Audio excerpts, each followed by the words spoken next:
Salut la Team Grip, le week-end dernier je suis allé au salon de l'auto de Monaco. Je vous emmène, je vous lâche ça, c'est parti.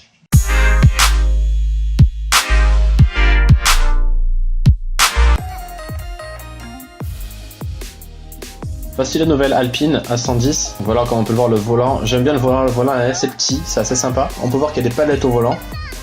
Là, le souci, je suis en train de regarder pour freiner au pied gauche. Comme vous voyez, mon genou touche la colonne de direction. C'est assez horrible. On peut voir l'habitacle est sympa. Ici, donc la Mustang, la vieille Mustang très classique. Je suis sûr que beaucoup vous connaissent. J'adore cette caisse.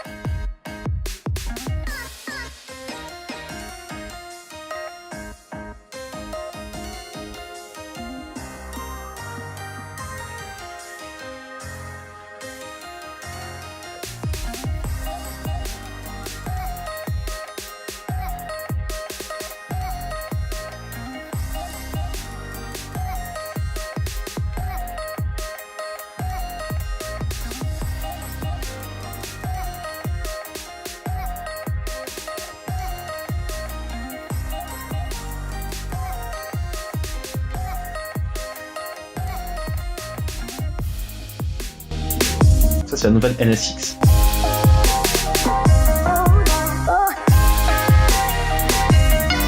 Là, il y a un stand de Lambo, c'est assez incroyable, il y en a plusieurs, c'est vraiment sympa, j'adore ces caisses.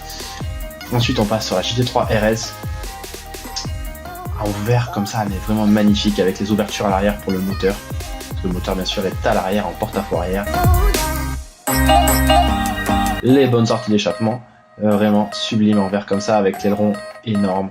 Les feux, j'adore ces feux. Enfin, donc maintenant on se plonge donc à l'arrière avec les freins bien sûr percés, ventilés, hein, signature Porsche. Comme on peut le voir, là on a un petit triangle supérieur, j'essaie de vous le montrer, c'est assez dur. Alors je prends un peu de lumière de mon téléphone, tout ça. Donc triangle supérieur en alu moulé. Hein. C'est vraiment de la bonne qualité qu'ils font chez Porsche. C'est un peu cher mais c'est de la bonne qualité. Avec les trilles bien sûr qui est sur l'avant du frein et pas sur l'arrière, ça c'est vraiment sympa. Et l'étrier avant qui est sur l'arrière de la roue et pas à l'avant. Voilà. Avec les bonnes ouïes au-dessus de la roue. Donc là à l'avant c'est du McPherson. C'est l'inconvénient de ces bagnoles. Voilà. Bon, au moins mon programme McPherson va vous intéresser parce que je vais bientôt sortir un programme pour vous aider à comprendre le McPherson, pour bien sûr améliorer le grip sur les McPherson parce que ça devient de plus en plus utilisé, quoi. Voilà, même sur les Porsche, les Boxster par exemple, il y a 4 McPherson à l'avant comme à l'arrière. Toutes les françaises, toutes les BM, c'est du McPherson. La mienne, c'est du McPherson. Voilà, il y a beaucoup de McPherson. L'avantage, c'est que ça tient moins la route à l'avant qu'à l'arrière, parce qu'à l'arrière, on met du double triangulation. À l'avant, on met du McPherson, et du coup, ça souvient légèrement. Et je pense qu'en termes de prix et en termes de tenue de route, c'est vraiment optimal. En termes de sécurité, en tout cas, c'est vraiment optimal pour les constructeurs. Donc, je pense que voilà, c'est pour ça qu'ils s'y retrouvent pas mal. C'est pour ça qu'ils mettent ça partout. Donc, nous voici maintenant au stand Ferrari. Alors c'est des étriers énormes, c'est ces ouïes sur les roues arrière, moi j'adore les Ferrari, avec les belles couleurs. On va voir un petit peu le châssis juste après, là on voit l'entrée d'air en avant sur le capot, parce qu'encore une fois le moteur est à l'arrière. Donc voilà le châssis, alors les freins bien sûr céramique, carbone céramique c'est de la balle, hein, il paraît que ça freine super bien, j'espère en tester très rapidement. Alors on peut le voir là, j'essaie de vous montrer le triangle supérieur chez Ferrari est vraiment super fin, il est minuscule ce truc, il est tout petit, et vous voyez là les renforts au niveau du châssis. Ils sont soudés au niveau du berceau avant, on va dire, c'est pas vraiment ça, mais bon voilà, mais sur double triangulation. Et le triangle inférieur, on le voit pas là-dessus, mais c'est vraiment une bête, il est vraiment énorme par rapport au triangle supérieur. Le triangle supérieur, bien sûr, est vraiment trop petit par contre. Mais bon, c'est Ferrari, ils ont bien dimensionné la chose. Là, on peut admirer donc l'essuie arrière d'une Ferrari.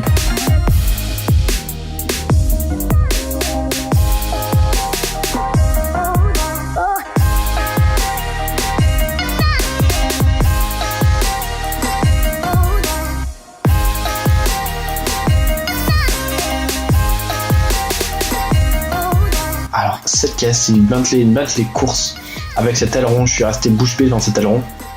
On commence déjà par voir la roue sympa avec les freins, comme on peut le voir, rainurés cette fois, pas percés, c'est des Brembo bien sûr.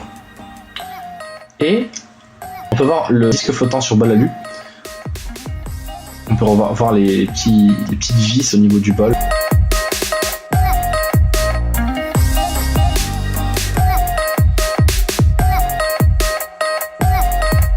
Donc comme je dis, je suis resté vraiment scotché sur cet aileron qui est assez énorme, et en coup de série swan neck comme on dit.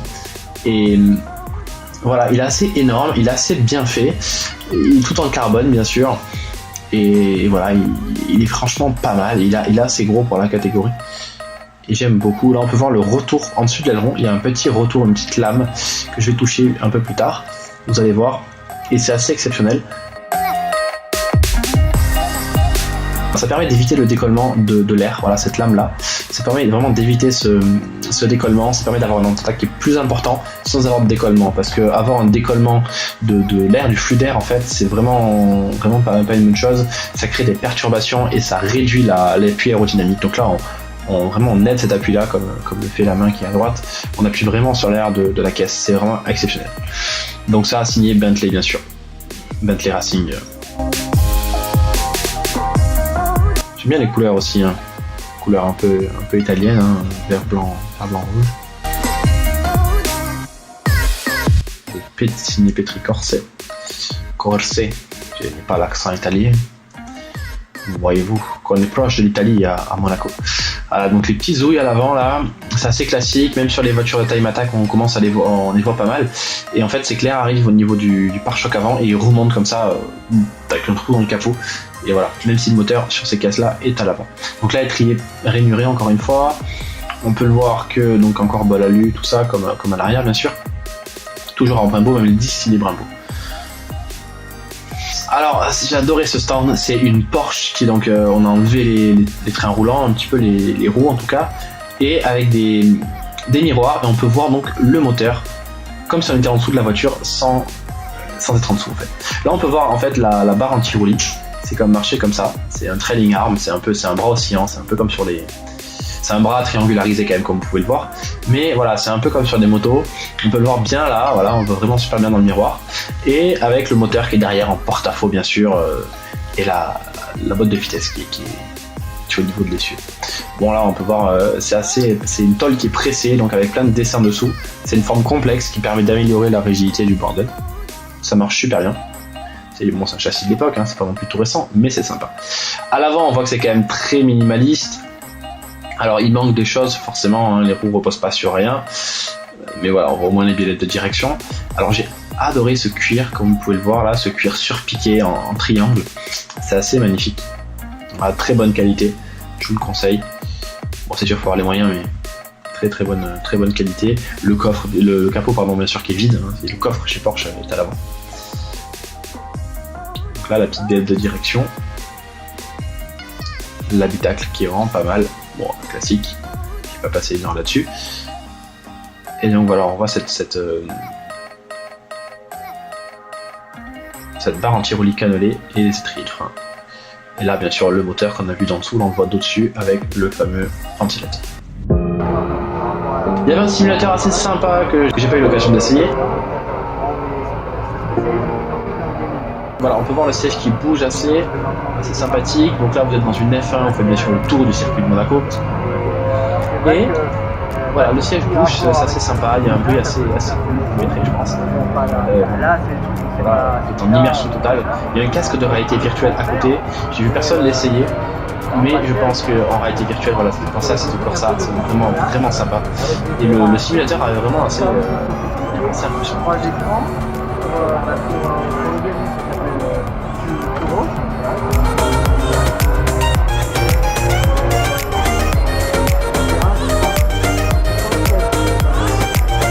Il y avait un tableau des scores bien sûr, et le meilleur je crois tourne en 1.26 sur le 1.26 ou 1.16, quelque chose comme ça, sur le simulateur. On peut voir la vibre pas mal, on est sur les vibreurs bien sûr, et au freinage j'ai l'impression ça bouge pas mal, voilà.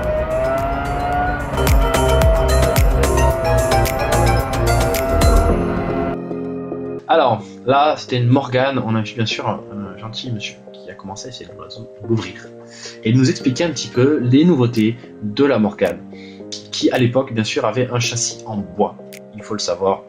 Alors bien sûr ça a été mis à jour avec ce 4 cylindres bien sûr, et le châssis bien sûr en alu, et il me disait que c'était vraiment adorable à conduire, qu'on pouvait l'utiliser au quotidien et que c'était vraiment énorme à conduire.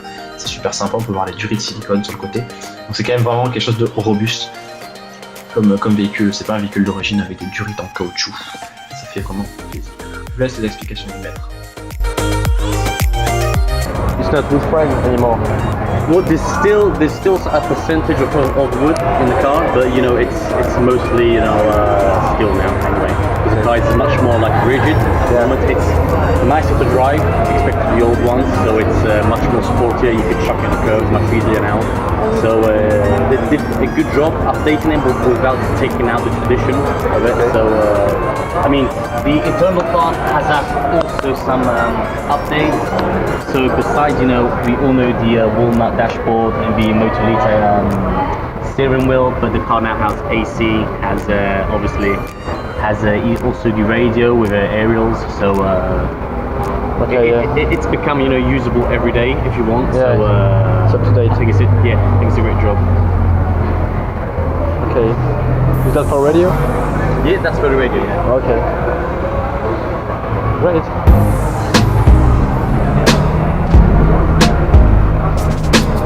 Very nice. Thanks. Thank you. Donc là, une création assez originale, j'aime bien, avec donc là la peinture sympa avec la gueule ouverte là, les pots sur les échappements sur les côtés, et le moteur bien sûr en twin, en V-twin, très agréable à conduire je pense, qui est bien sûr à l'avant, complètement en porte-à-faux.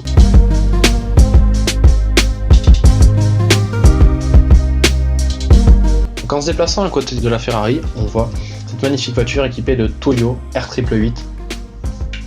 Donc voilà, bravo Toyo.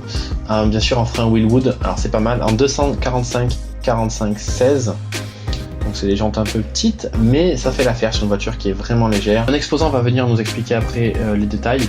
Vraiment très gentil l'exposant sur ce salon. C'était vraiment un salon très agréable, je vous recommande. Il est pas très grand, mais il est très agréable. On peut voir donc avec les doubles triangulations à l'arrière et bien sûr les tirants réglables qui vous permettent de faire tous les réglages que vous voulez, bien sûr en rotulé. Les pots d'échappement à l'arrière, vraiment une caisse sympa, une caisse vraiment atypique je dirais, qui est un peu vintage avec le cuir rouge à l'intérieur, rouge vif avec du noir et gris extérieur en gardant cette bande rouge au milieu, les ouïes à l'avant bien sûr, vraiment une caisse qui donne envie. Voilà, le design est français d'après ce que nous a dit le monsieur, avec les petits inserts en carbone là pour l'aérodynamisme, petits inserts en carbone, vraiment j'adore, et ouais le design est français, les voitures sont faites à Dubaï. C'est vraiment un constructeur sympa. La voiture coûte à peu près dans les 100 000 € d'après ce qu'il nous a dit. Et voilà, c'est vraiment pas mal. Et j'aime beaucoup. Alors cette voiture là c'est pas mon coup de cœur, mais disons ça pourrait être le deuxième ou le troisième coup de cœur du salon. Le coup de cœur vous allez le voir plus tard, c'est vraiment la voiture dans laquelle je me suis senti le mieux, celle que je suis monté. Alors là on passe sur une Alpine A110, la vraie, l'unique, hein, la précédente on va dire à celle qu'on a vue précédemment, juste avant en fait, hein, pour ne pas me répéter. Et donc là je me suis expliqué comment monter dans la voiture. Donc vraiment un habitacle sympa, avec un petit moteur, vraiment une voiture vraiment super qui a été refaite. Pour aller au salon elle a fait à peu près 500 km. Donc voilà, elle roule parfaitement bien, c'est assez fiable. C'est vraiment des super caisses. Là on se retrouve devant une petite monoplace. Ah, voilà la monoplace, hein. Vous voyez la gueule des triangles, ils sont encore plus gros que sur les voitures classiques on va dire, alors que la voiture est plus légère, c'est assez impressionnant. Vous voyez la gueule des fusées renforcées, elles sont énormes, les freins radio bien sûr, hein, qui sont fixés radialement par rapport au porte-moyeu, c'est incroyable. Et voilà, c'est triangle énorme avec bien sûr des réglages possibles en bas comme vous voyez. Là, il y a l'actuateur d'amortisseur, la bielle de direction qui met sur devant la roue.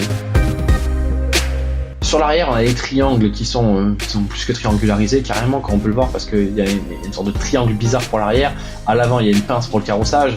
C'est spécial, c'est un peu atypique par rapport à ce qu'on voit sur la route. C'est très agréable. C'est très bien pensé et ça a l'air super rigide au point de vue comme ça, en niveau construction assistée par ordinateur ou avec les yeux, on va dire. C'est vraiment, ça donne envie de jouer avec et de jouer sur les réglages pour voir l'influence des choses, ça a l'air vraiment rigide. En même temps, vu la gueule de l'appui aéro par rapport au poids de la voiture et vu la gueule des pneus slick qui sont assez larges, franchement ça doit vraiment bien tenir la route. On peut voir qu'il n'y a pas de moteur dans cette caisse, donc c'est vraiment une caisse à savon, blague à part. Ensuite on passe donc sur une caisse. Alors cette caisse là, franchement c'est un avion, c'est un monstre. Vous voyez déjà la gueule du moteur un petit peu là à côté. Là voilà, on le voit super bien. Donc Donc cet Alfa Romeo, c'est vraiment un monstre. Avec ce kit carrosserie énorme, l'habitacle bien sûr, les sièges signés Sparco, forcément.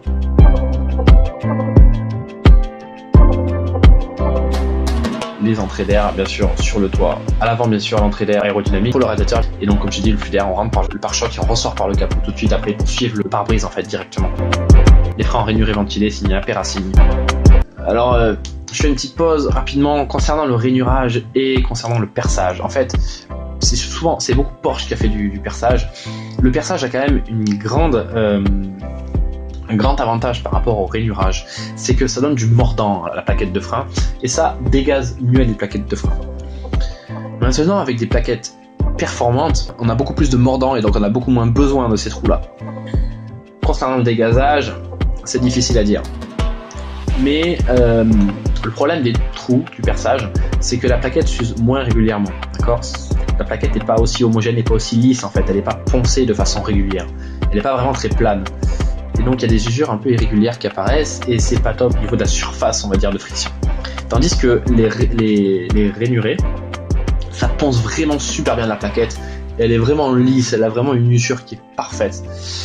Donc voilà, c'est vraiment le gros avantage du rainurage, mais il y a un moins de mordant qu'avec le perçage. Donc ça dépend. Si votre perçage permet quand même une usure très très régulière de la plaquette, c'est parfait, ça aide bien. Alors il y en a qui disent que les disques craquent et pètent sur circuit quand c'est percé, ça dépend de l'épaisseur du disque, ça dépend si vous les faites chauffer beaucoup ou pas, ça dépend de beaucoup de facteurs, ça dépend de la qualité du disque. Voilà, donc il y a beaucoup de gens qui roulent sur circuit avec des perçages et qui n'ont pas de soucis. Maintenant c'est sûr que si vous faites vraiment de la course auto en cup, en choses comme ça, vous faites vraiment de l'endurance et tout, bon, j'avoue que le perçage, il faut mieux éviter, on sait jamais. Voilà, il y a des risques. Maintenant, si vous faites un petit peu de journée circuit comme ça, vos disques percés, ils n'ont pas forcément des problèmes, surtout si c'est de la bonne qualité. Voilà. Donc c'est un peu le constat. Très honnêtement, si vous ne faites pas ça tous les jours, je vous conseille peut-être le perçage. Après, ça dépend de la qualité de vos plaquettes. Si c'est des plaquettes vraiment agressives, style carbone Lorraine, il n'y a pas forcément non plus besoin de perçage. On va dire que les deux se valent. Ceux qui font un peu des deux, c'est pas trop mal. Bon, honnêtement, c'est pas la chose primordiale à regarder. C'est ça que je vais vous faire comprendre. C'est que c'est pas le truc principal. Il vaut mieux avoir juste de très bonnes plaquettes, un disque bon de qualité. Encore une fois, c'est pas là où il faut mettre l'argent. Un disque sur bois alu, c'est très bien, ça allège tout ça. Et voilà, l'important c'est vraiment les plaquettes et ensuite les étriers. Bien sûr, le liquide de frein un peu avant ça aussi, parce que si le liquide de frein entre en ébullition. Allez, on repasse à la vidéo. Et là, maintenant mon coup de cœur. If you want, you can go inside. Oh yes. Yes, and make picture. Thanks. C'est bien sûr la McLaren. Écoutez, cette McLaren là, alors c'est pas la plus grosse, c'est vraiment pas la plus grosse, mais c'est vraiment une tuerie cette caisse. Dedans on est super bien. Le volant, la prise en main du volant est magnifique. Les petites palettes, là on peut voir les deux pédales. Le freinage pied gauche, qui est une chose super importante, est vraiment sublime. La pédale de frein est pas trop à droite, elle est assez à gauche. Mon genou gauche ne touche pas la colonne de direction quand j'appuie sur la pédale de frein. L'intérieur est sublime en carbone et tout ça. Bien sûr, c'est une voiture qui est très chère. Les palettes au volant, ça passe. Le volant est pas trop grand, pas trop petit. Là, on peut voir chez freinage pied gauche. Le volant a vraiment la bonne taille. Les finitions sont parfaites avec ce cuir magnifique. Vraiment, j'adore. C'est mon coup de cœur. C'est la voiture que je voudrais avoir du salon. Allez, ensuite, on a une petite barquette. Voilà, avec des sièges un peu Oreca en turn one. Des jantes assez sympas, j'aime bien. Avec un travail aéro assez travaillé, quand même assez lisse. Voilà, c'est une voiture de course de côte. On va le voir là sur l'autocollant. Donc c'est pas non plus des vitesses astronomiques. Mais c'est une caisse qui va être très sympa, très agréable à conduire. Pas très très large au niveau de la voie. On peut voir les amortisseurs Bilstein avec les actuateurs d'amortisseurs là qui remontent. Culbuteur si vous voulez. Les pneus sont signés Nankang, des NS2R comme vous pouvez le voir. Très bons pneus à ce que j'ai entendu dire. Le dernier Nankang, le haut de gamme de Nankang, est un des meilleurs semi-slick du marché actuellement, il me semble. D'après les tests, il faudrait donc que je les essaye rapidement. Ici donc une Ginetta, alors ça c'est phénoménal. Alors ça ressemble un peu à une Viper, beaucoup de gens se méprennent.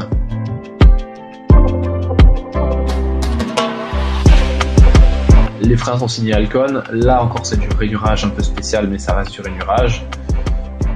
Et comme on peut le voir, il y a des légères fissures un petit peu. Donc là encore, disque en bol alu. Et ces légères fissures, elles y sont à peu près sur toutes les voitures de course comme du salon, là, vous pouvez revenir en arrière. Et en fait, c'est dû au fait que les disques chauffent un petit peu, tout ça, chauffent beaucoup même, et ben, ça fait un peu ce phénomène. Là, c'est pas ouf, mais on n'y peut pas grand chose. Là, une petite Lamborghini, j'adore ces caisses, vraiment vraiment stylé, un peu une gueule de grenouille, mais j'adore, enfin, au niveau des ailes, en tout cas, au niveau des pattes, ça fait un peu grenouille. Cette caisse-là, franchement, c'est hallucinant. Elle a un aileron de bâtard, clairement. Et une ligne assez travaillée au niveau de l'aéro aussi. Une petite bulle. On n'a pas pu monter dedans parce que il n'y a pas de portière, comme vous pouvez le voir. C'est juste la vitre en fait qui s'ouvre. Voilà. Et au niveau de la carrosserie, il n'y a pas de portière. Des jantes assez sympas. Et l'aileron donc qui est au niveau du toit, qui dépasse légèrement. Le nombre d'attaques assez impressionnant d'aileron, comme vous pouvez le voir.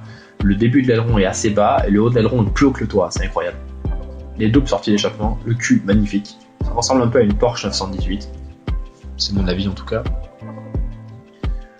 Et voilà, vraiment des courbes sublimes, un aéro assez travaillé au niveau des portières finalement qui n'existent pas. C'est pour ça que je pense qu'ils ont travaillé bien, ils ont pu avoir de la place pour l'aéro. Là on voit avec une bouteille de coca. Et voilà, petit frein jaune et tout, vraiment sympa. Encore une petite McLaren. Sympathique. Avec le toit rose. Et là, ce cul McLaren, vraiment, j'aime beaucoup.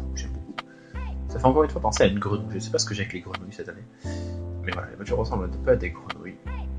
Et vraiment sympa. J'aime beaucoup le pare-choc et le front splitter de cette McLaren. Des McLaren en général, le petit rose, comme je vous ai dit. Les doubles sorties d'échappement. Là aussi, style 918.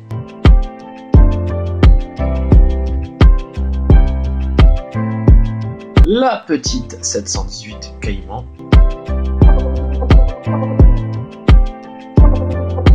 Cayman GTS. Les entrées d'air pour le moteur central arrière, pas en porte-à-faux, attention. Il est entre les deux essieux, il n'est pas à l'arrière de l'essieu. Donc 718 Cayman GTS, les feux sont sublimes, fumée noire un peu, on est presque dans du tuning, mais c'est Porsche qui l'a fait, donc c'est joli. Avec ses ailes un peu cross, caractéristique de la Cayman, je dirais. Ces petites pneus, bien sûr, on est sur du Michelin. Là, donc du McPherson, avant comme arrière. On est sur l'arrière, mais à l'avant, c'est pareil. Je suis un peu déçu, mais voilà, le feeling du pareil est assez sympa. Il faut aussi que j'en teste une rapidement.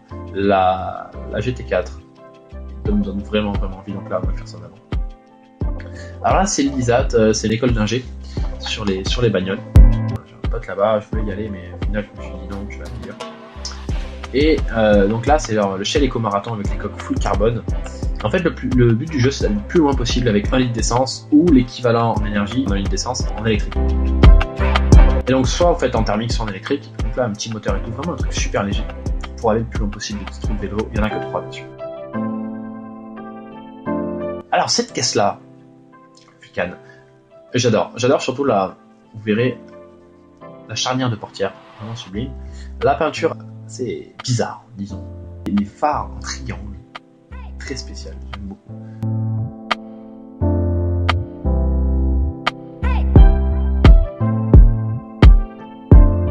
Oui, au niveau des ailes avant, vraiment, tout le monde peut faire ça, entre la GT3 RS, les Porsche GT3 RS et autres, tout le monde fait ça. L'habitacle a l'air sympa avec la grosse tablette tactile. Vraiment, enfin, une voiture vraiment bien designée. Le cul est assez gros, ça rappelle un peu le cul des nouvelles Ferrari. Mais j'ai un peu de mal, faut dire ce qui est, j'ai un peu de mal. Elle est aussi haute qu'une GTR, qu'une Nissan GTR. Bon, ouais, à peu près. Elle est aussi imposante et grosse, un peu de patode. Je suis pas fan. L'avant j'aime beaucoup, l'arrière c'est un peu gros et un peu grossi. Autant au niveau des formes que au niveau du volume total. Par contre, le Cantara est très doux, les sièges sont assez jolis avec les surpiqûres. La bande italienne au milieu, la couleur au milieu du siège. Et ouais, très bonne qualité, très bonne finition dans cette voiture. Bien sûr, une portière élytre. Donc là, petite poignée de porte en tissu, bien sûr, pour alléger tout ça. Regardez-moi la tête de cette charnière de portière en alu massif. C'est assez impressionnant que ça, cette pièce alu massif. Je la trouve très jolie, très esthétique et bien sûr très très rigide. C'est une belle œuvre d'art. Moi j'aime bien à côté du piston.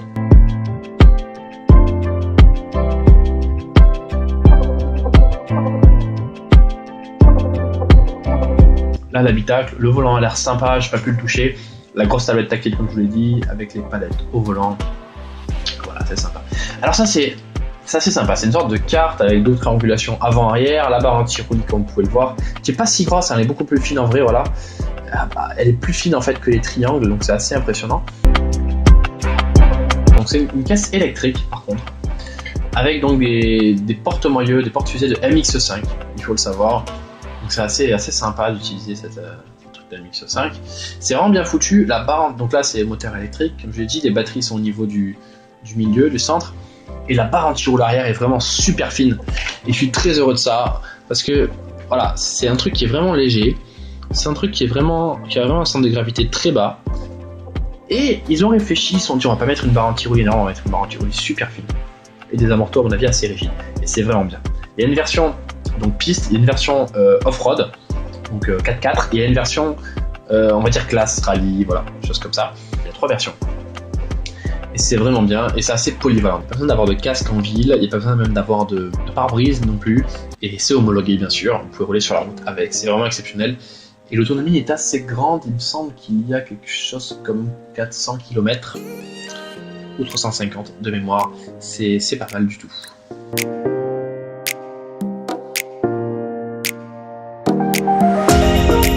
Voilà, quelques Ferrari à Monaco, ça devient presque commun, je dirais. Pas les meilleures caisses du salon. Pour principe privé, là on voit la NSX. Avec ses jantes un peu de tuning chromé, les entrées d'air. Et là, la Tipper. Alors la Tipper, qu'est-ce que j'aime beaucoup. Vraiment. J'aime bien la gueule, j'aime bien le concept technologique, j'aime pas trop les tractions, mais franchement elle est bien foutue. C'est pour moi une des meilleures tractions du marché, si ce n'est la meilleure. Alors, on va voir, donc là l'aileron assez gros, on voit là, donc à l'arrière, comment c'est foutu. C'est assez bien foutu bien sûr pour faire des temps comme ça.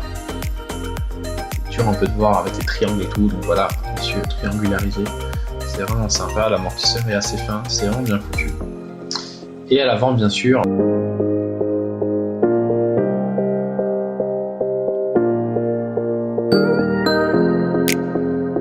L'angle de chasse qui est vraiment important d'origine. Voir en fait l'amortisseur qui est incliné vers l'avant. Le bas de l'amortisseur qui est vers l'avant, c'est la chasse, c'est l'angle de chasse. Le plus c'est incliné, plus il y a de chasse. L'aileron vraiment sublime. Voilà, on arrive à la fin de cette vidéo. Bon les gars, j'espère que vous avez bien kiffé cette vidéo. Comme je dis, il y aura un petit programme McPherson qui va sortir d'ici peu. On va expliquer un peu les rudiments du bordel. Et pour du coup améliorer votre grip, c'est vraiment très courant le McPherson sur toutes les françaises, sur toutes les BM, sur beaucoup de japonaises. Voilà. C'est vraiment partout aujourd'hui, même sur les Porsche comme je vous ai dit. C'est vraiment assez incroyable. Donc voilà, faut que vous compreniez ce bordel, comment ça marche, etc. Comment du coup améliorer votre grip, et pour ça il faut comprendre comment ça marche. Donc j'expliquerai tout ça très prochainement. Ensuite j'ai réussi à négocier pour vous un code de réduction pour les turbos, pour tous ceux qui veulent acheter des turbos. Les turbos sur roulement par exemple, c'est vraiment exceptionnel en termes de temps de réponse. Je vais faire une vidéo là-dessus parce que moi-même j'ai mis un turbo sur roulement. C'est assez incroyable. En tout cas, tous les turbos perf qui sont sur roulement ou sur palier, dès que c'est un turbo perf, c'est vraiment incroyable, ça change le comportement de l'auto et ça n'a rien à voir avec les turbos d'origine. Donc j'ai réussi pour vous à négocier un code de réduction de 5% sur le site Turbo by Intech. Je vous laisse y aller, je vous mets tout ça en bas dans la description forcément. Et puis restez connectés et restez sur des rails les gars. Allez, bon grip, salut. Ouais, j'ai oublié, si vous avez des questions précises concernant le programme McPherson et que vous voulez que je réponde à ces questions dans le programme, n'hésitez pas, des petits points que vous voulez que j'éclaircisse, allez-y, mettez tout en commentaire, lâchez un pouce bleu, abonnez-vous et écoutez les gars, on se voit dans la prochaine vidéo. Allez, salut.